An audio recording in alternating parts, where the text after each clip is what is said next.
বিসমিল্লাহির রহমানির রহিম। মক্কা হেরাম শরীফে আসওয়াদ পাথরে আতর লাগানো হয়। প্রত্যেক নামাজের আগ মুহূর্তে এইভাবে পরিষ্কার করার পর এক টিম আসেন, এই যে দেখতে পাচ্ছেন, তারা আতর লাগান।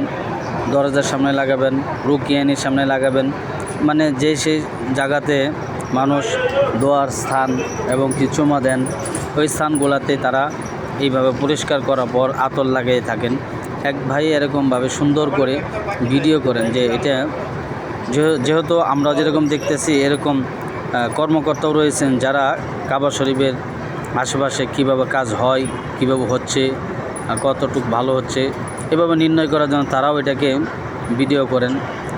তো এরকম হাজিরাও এরকম ভিডিও করতেছেন, আপনারা দেখতে পাচ্ছেন। নামাজের আগ মুহূর্তে সবাইকে কাতারবদ্ধ হয়ে বসতে হয়েছে।